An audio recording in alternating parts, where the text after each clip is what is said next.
It's Friday, August 11th. I'm Tre'vell Anderson. And I am Priyanka Arabindi, and this is What a Day, the podcast that wants just one luxury vacation. Meanwhile, Justice Clarence Thomas is over there, getting 38. One doesn't feel like a lot to ask for. And ProPublica's new report says they were all funded by conservative benefactors. Lucky him. Maybe I need to get me some conservative friends, Priyanka.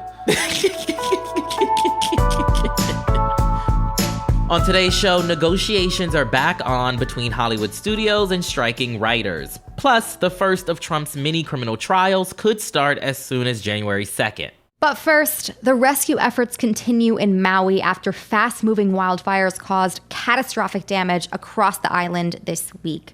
The death toll from the wildfires has risen to 53, with several others wounded as of the time of our recording at 9:30 p.m. Eastern on Thursday. Those numbers could, of course, change in the coming hours and days. According to officials, the blaze is currently 80% contained. Yeah, I've been seeing the photos, the videos, not looking great by any means. No. What's it like on the ground there at the moment? I mean, the devastation is just widespread. The aerial footage shows wreckage where the historic town of Lahaina used to be. The people who've survived just have the most harrowing accounts of evacuating their homes, trying to escape the flames. As we were telling you on yesterday's show, some people even jumped into the ocean to get away from the flames. Take a listen to Lahaina resident Kakoa Lansford's account from Hawaii Now. Still get dead bodies in the water floating and on the seawall. They've been sitting there since last night. We've been pulling people out since last night, trying to save people's lives. And I feel like we're not getting the help we need, you know? Oh my God. You can hear the devastation, the desperation in their voice. Yeah, definitely. And there's also been a huge issue around shelter on the island. Thousands of Maui residents have been displaced by this catastrophe. 11,000 customers don't have power. And of course, the island had many tourists who were there earlier this week on vacation. On Wednesday, over 14,000 people were moved off of the island, with another 14,500 moved yesterday. They were either sent to other Hawaiian islands to finish up their vacations or back to their home states and countries. However, the focus in Maui at the moment is very rightfully so on helping the island's residents who are in desperate need of food and shelter in the aftermath of this disaster. Yeah, what do we know so far about the recovery efforts? Yeah, there are groups and aid workers on the ground who are working to help people in real time. We will link in our show notes to some ways that you can support them. That's definitely a great place to contribute. But this is a huge disaster. There's also aid coming in at the federal level. That is the magnitude that this is at. On Thursday, President Biden issued a federal disaster declaration and had this to say. I've ordered all available federal assets on the island, including the U.S. Coast Guard, the Navy Third Fleet, and the U.S. Army, to assist local emergency response crews along with the Hawaiian National Guard. He ensured that anyone who lost their homes or loved ones would be getting help immediately, and that FEMA Administrator Deanne Criswell will be on the ground in Maui today to ensure that survivors have access to federal assistance ASAP. In addition to streamlining these processes, a disaster declaration can include things like grants for temporary housing and repairs, low-cost loans to cover property losses that were uninsured, and other things that can help people rebuild their lives and livelihood in the coming days, weeks, and months. Once again, if you are able to help, we are including a list of groups and funds in Maui that could use your donations in our show notes. If you're able to contribute, it is so desperately needed by so many at this time. So please take a look at those and consider doing so if you can. Absolutely. Now on to an update on the Hollywood strikes, which for the writers just crossed the 100-day mark. Today, the Writers Guild of America and the Alliance of Motion Picture and Television Producers, which represents the industry's top studios and streamers, both groups will be returning to the negotiating table.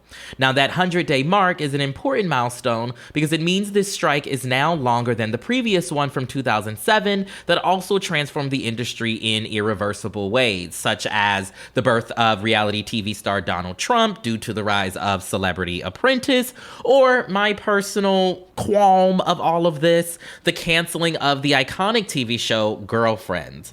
The Guild's negotiating committee co-chair, Chris Kaiser, told The Hollywood Reporter that the 100-day mark is, quote, an anniversary of shame for the Producers Alliance. Yeah, certainly is. So can you remind us what the writers are asking for in all of this? They're asking for a few different things. They want better pay and a better system for residuals, in particular to account for how streaming has changed the industry so much. They also want minimums placed on how small a writer's room can be, because studios have been, in their words, abusing what's known as mini rooms.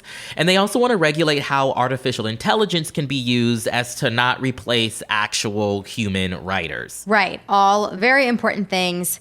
How has this strike impacted these writers so far, especially now that we are 100 days, over 3 months in? Yeah, so I'm sure you'll remember this quote that an executive said in the press a few weeks ago. He said, quote, "The end game is to allow things to drag on until union members start losing their apartments and losing their houses," which I know you remember. It made a big stink, a big storm in the industry and beyond, because how heartless can you be in this type of process? Totally. I don't think anyone will be forgetting that one for a long time. Right. Well, 100 days later, that is exactly what's happening. One writer told NBC News, quote, "I feel like I'm subsidizing this strike with my savings in a way that's starting to get scary."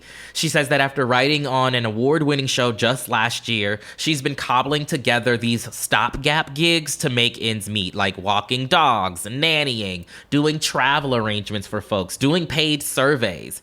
And then there's another writer, Corey Deshawn. He's a third-year Writers Guild member, and says that the last few months have been, in the words of singer Vivian Green, an emotional roller coaster, especially for early career screenwriters like himself, and even more so for Black and queer creators who are really just getting opportunities, especially after, the great racial reckoning of 2020. He said, quote, "It's demoralizing to try to build a successful career right now." And if you go on social media, you'll hear of a variety of folks, writers, actors as well, right? Sharing their stories, sharing how these strikes are impacting them. One of the more notable ones was Billy Porter, who revealed that he had to sell his home to make ends meet. And if somebody with that level of visibility and celebrity has to sell their home, imagine what rank and file folks, right, are having to do. Totally. As always, we are expressing solidarity with the striking workers and the actors, but that is the latest for now.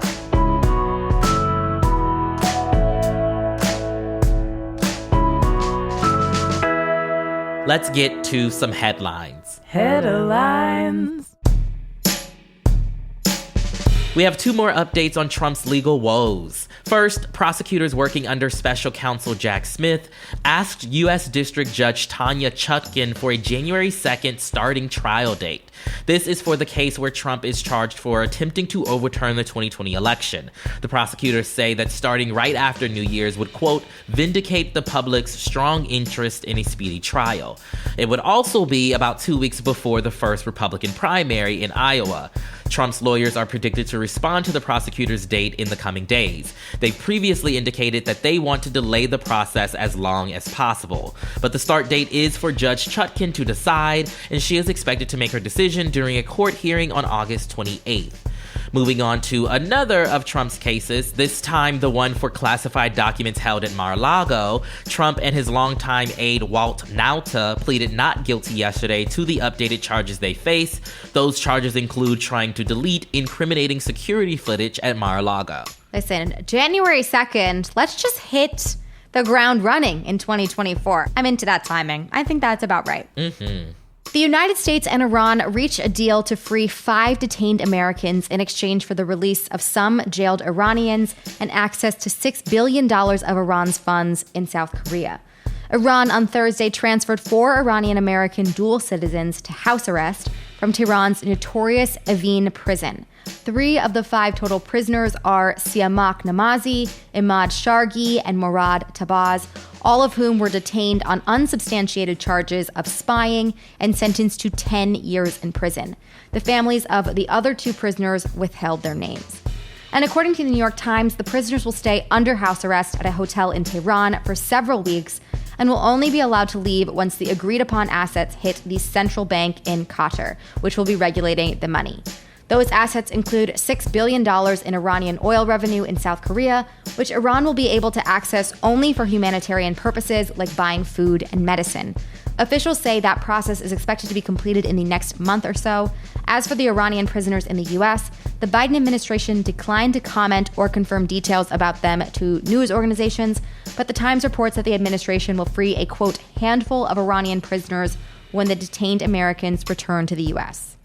The outgoing Ecuadorian president Guillermo Lasso has declared a nationwide state of emergency for 60 days following Wednesday's assassination of presidential candidate Fernando Villavicencio in the capital of Quito. Lasso has also stated that the country will observe a 3-day mourning period and that the August 20th election will go forward as planned. In a televised statement, Lasso told Ecuadorians that, quote, "We aren't going to hand over power and the democratic institutions to organized crime. The elections aren't going to be suspended." The country has already been suffering from a surge in violent crime as gangs from Mexico and Colombia have used Ecuador's ports in recent years to ship cocaine. So far, 6 Colombian nationals have been arrested in connection with the killing.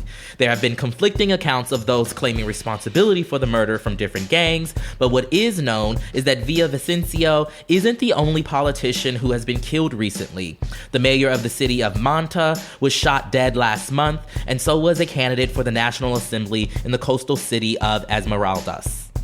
The Supreme Court on Thursday put on hold a bankruptcy settlement involving OxyContin-maker Purdue Pharma.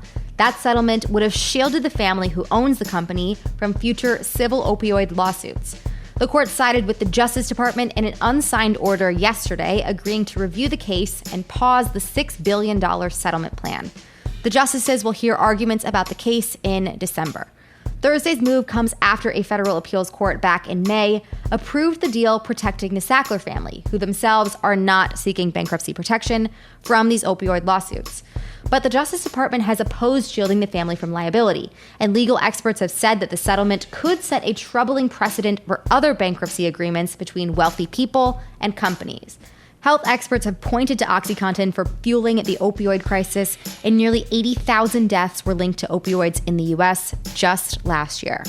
And if you've ever had FOMO when you saw your friends post selfies from Italy or Coachella, just wait for it. Virgin Galactic, the space tourism company founded by British billionaire Richard Branson, sent its first tourists into space yesterday after being delayed for several years. The passengers were a mother-daughter duo from Antigua and a former British Olympian who has Parkinson's disease. The spaceship took off from Spaceport America in New Mexico for the 90-minute trip, where they were able to experience a short period of zero gravity and see the views of Earth from the windows. The success of Virgin Galactic's flight means that the company will now be joining Jeff Bezos' Blue Origin and Elon Musk's SpaceX in the space tourism business.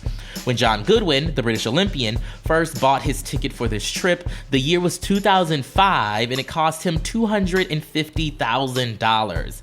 Now, that ticket would cost a cool $450,000. Keisha Shahaf and her 18-year-old daughter Anna Mayers won their tickets aboard in a sweepstakes organized by the nonprofit Space for Humanity. They are some of the first people from the Caribbean to travel to space and the first from Antigua. I mean, this is a very expensive ticket to go to space. You got a lot of money just sitting on your hands if you want to spend it on going to space. I have a lot of thoughts on this. First, if they're auctioning off seats on this spaceship for like this first voyage, I don't know. I would maybe wait. Why can't they fill them? If people are wanting to go on this, maybe I wouldn't be so eager to like take that spot from the sweepstakes. But also, another thought, I just have absolutely zero FOMO here. Like, I would have so much more FOMO from looking at the Italy pictures, from looking at the Coachella pictures. Like, I think that is warranted. From a fucking space trip, that's totally fine. I feel like I can watch a documentary, look at some pictures from NASA, and we are good. Like, there are some things you don't need to experience to believe, and I think the enormity of this planet as viewed from space is just something that we can just comprehend without having to actually experience for ourselves. Yeah, I just think that there are certain activities that you leave to the experts, to the people who've studied and trained and all of that. And going to space feels like one of them. It's up there with Titanic exploration in my mind. Absolutely. And those are the headlines. We'll be back after some ads with some of the best memes from the best news headline we read this week, the riverboat brawl in Alabama. Pandora makes it easy for you to find your favorite music. Discover new artists and genres by selecting any song or album, and we'll make you a personalized station for free. Download on the Apple App Store or Google Play and enjoy the soundtrack to your life. Hey guys, this is Kenan Thompson. I have a problem with you. Yes, you. None of y'all told me that AutoTrader has millions of new and used cars that I can shop from home. I thought we were friends. I put smiles on your face, but I'm not smiling. No one told me that with AutoTrader, a dealer can deliver cars to my home or that I could shop by price on AutoTrader. No one. Consider this friendship that you just learned we had officially over. Finally, it's easy. AutoTrader. Moms are amazing at tracking down hard-to-find items. Library books, socks, you name it. But sometimes help is welcomed. Care.com makes it easy to find babysitters near you. Sitters with the experience and skills your family needs, like after-school pickup and homework help. You just post a job for qualified sitters to apply. And since all Care.com caregivers are background checked, you can feel confident about interviewing and hiring. To get the child care help you need, sign up now at Care.com. It's Friday Wad Squad, and for today's Temp Check, we're diving into the memes about the Montgomery Riverboat Brawl, like Scuba Gooding Jr. diving into the river. That's one of my personal favorites. Same. We told you about it earlier this week, but a quick reminder, a fight broke out on the riverfront last Saturday in Montgomery, Alabama, when a group of white folks in pontoon boats attacked a black dock worker. Some guy really just trying to do his job, y'all. That worker was really just trying to get them to move because they were in the spot reserved for a city-owned riverboat trying to dock. The TLDR of all of this is they fucked around and they found out. 4 of the white pontoon people have been arrested so far. No one was seriously injured, but the whole event has become a huge source of absolutely hilarious memes. Mm-hmm. So there is the hat, the man who initially is being attacked and like the conflict is starting, and you can see he takes off his hat and just throws it in the air. I don't know why I'm miming this. This is a podcast.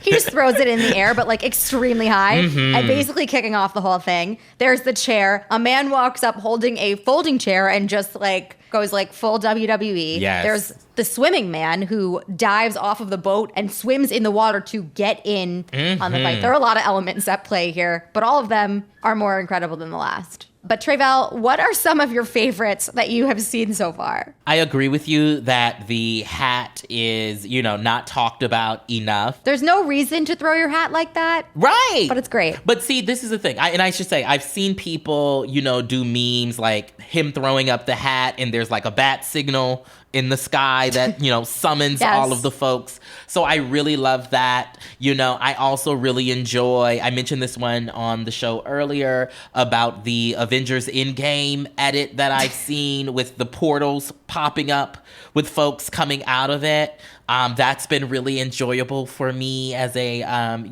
Marvel fan.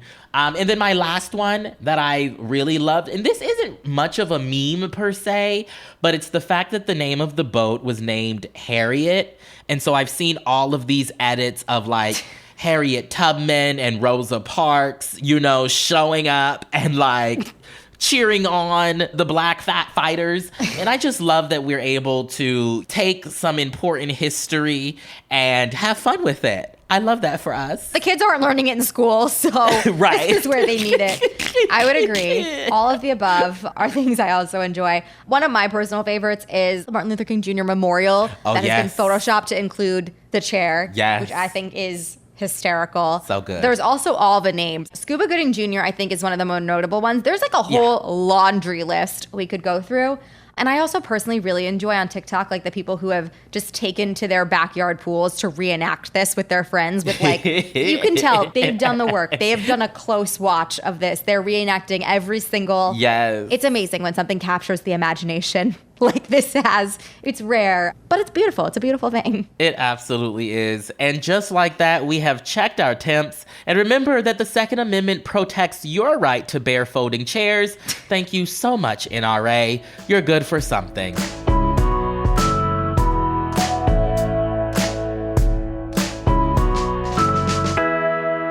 One more thing before we go. Have you ever worn a Black Lives Matter shirt to work? And what are the rules around bringing up the Alabama boat brawl in your work Slack channel? In Work Appropriate's most recent episode, host Ann Helen Peterson and guest Garrett Bucks answer questions from white listeners who are struggling to find the best ways to exert allyship around social justice issues at work. Listen to this interesting conversation and more every Wednesday wherever you get your podcasts. That is all for today. If you like the show, make sure you subscribe, leave a review, send your money to Maui, not space, and tell your friends to listen. And if you're into reading and not just where the nearest exit is on a Virgin Galactic flight like me, What a Day is also a nightly newsletter. Check it out and subscribe at crooked.com/subscribe. I'm Priyanka Arabindi. I'm Tre'vell Anderson. And send Clarence Thomas on a space vacation.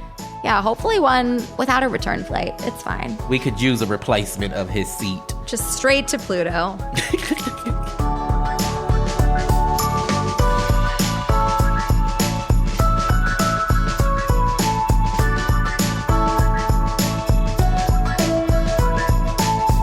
What a Day is a production of Crooked Media. It's recorded and mixed by Bill Lance. Our show's producers, Itzy Quintanilla, Raven Yamamoto, and Natalie Bettendorf are our associate producers. Our intern is Ryan Cochran, and our senior producer is Lita Martinez. Our theme music is by Colin Gilliard and Kashaka. Hey there, What a Day listeners. We have a new true crime podcast that will have you on the edge of your seat. For almost 2 decades, DEA agent Chad Scott stopped at nothing to put drug dealers behind bars. He controlled a web of snitches and played people like pawns. His successes earned him awards from his superiors, but his willingness to bend the rules made him enemies of his fellow agents and gave him a terrifying reputation on the streets. Think of the Real Life Training Day or The Wire. You will hear exclusive insight into the elusive world of the DEA and the hidden truth behind the war on drugs. The story of Chad Scott gets you on the front lines to see how the war on drugs is waged. From Sony Music Entertainment, listen and follow Smokescreen, Betrayal on the Bayou, wherever you get your podcasts. Finding the music you love shouldn't be hard. That's why Pandora makes it easy to explore all your favorites and discover new artists and genres you'll love. Enjoy a personalized listening experience simply by selecting any song or album, and we'll make a station crafted just for you. Best of all, you can listen for free. Download Pandora on the Apple App Store or Google Play and start hearing the soundtrack to your life. Naomi is a big, full-flavored wine perfect for the moments in life when we're living most fully. Naomi uses the best that coastal California has to offer, creating Pinot Noir, Cabernet Sauvignon, Chardonnay, Red Blend, and Naomi Bright, a lower alcohol Pinot Noir. Full flavor, fully captivating. Discover Naomi's unrivaled taste at shopnaomi.com. That's shop, MEIOMI.com to find our wines at a store near you. Naomi, to the fullest. Please enjoy responsibly. Naomi Wines of Campo, California.